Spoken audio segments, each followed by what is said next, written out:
Led them to believe that you had a trust fund with millions of dollars in it, and it would be accessed when you turned 26. How did I lead them to believe? Except, how do I lead someone to believe how much money I have? Are you telling me now that you never told anyone that you were an heiress? Why would I tell them how much money I have? First of all. Second of all, it's like no one in New York cares. You cannot impress anyone with 50 million, 60 million, I don't know, maybe with $1 billion for a bit, but then like, no one cares. This is what people fail to understand. Did you have a job? Yes, I was a CEO of my company.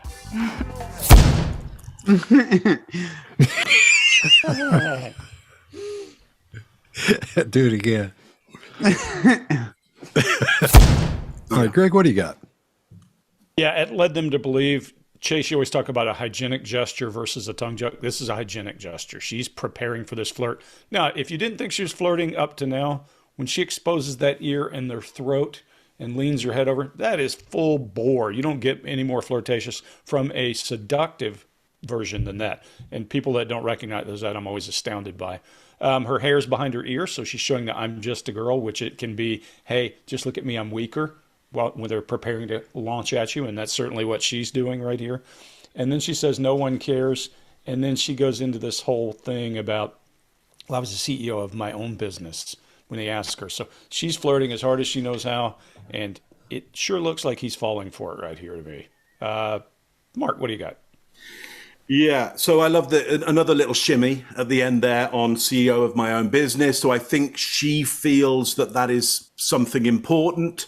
Look, the thing that really stands out for me is this idea of no one cares.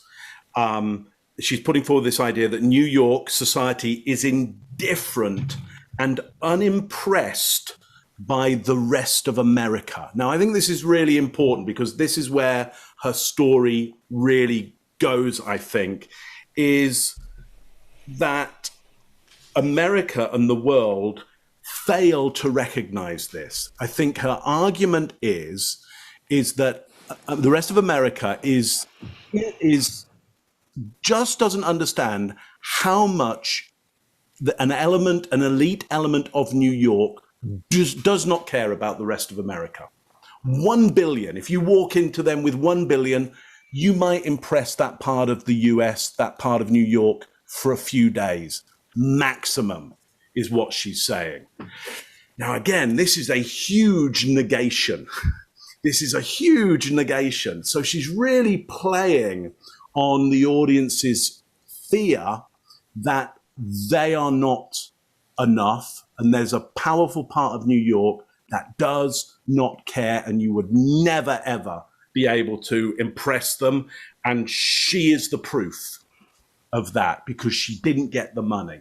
She didn't get the money is a result of society, is a result of indifference to foreigners as well, or not involving foreigners, this elite is set, hugely wealthy and unimpressed by the rest of America. I think it's a brilliant story put together. It's quite powerful in my mind, and I think we'll see it taken further. Greg, what do you got on this one? No? Chase? When you look at this video again, watch for every time that you're going to see one of these self-soothing exhalations. How did I lead them to believe no one cares? I was the COO of my company.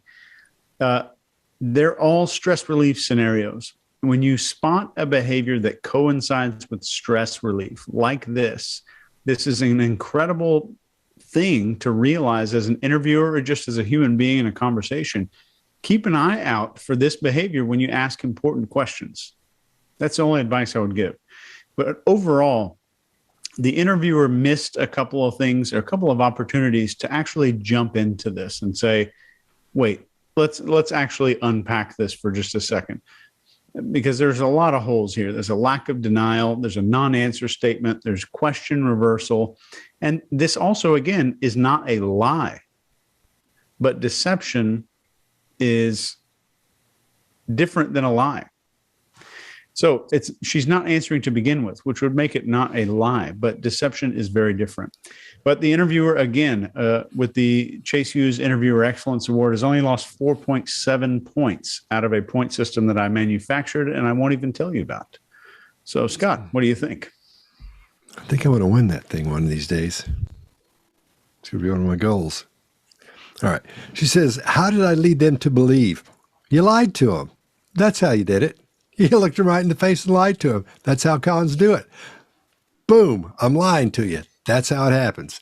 And then when she's cornered, that's when she starts flirting hard at this point. I think you're right, Greg, because it gets her boxed in there and she's like, what? She starts batting her eyes and turning her head and getting all squishy around and stuff, just like girls that are flirting with you do. And guys love that. So she's under the impression that he loves that, and he's giving her the impression that he does like it at this point. So she doesn't really answer the question at all. And she chaffs and redirects, of course, and then answers with a question. So these are all things that show us that she's on the ropes at this point. And he's just bang, right, and left, give her the right and left. And she can't get out of it. So that's why she's trying to look all cutesy and sweet and stuff. And then he says, what was your job? Did you ever have a job? She says, I was a CEO of my company.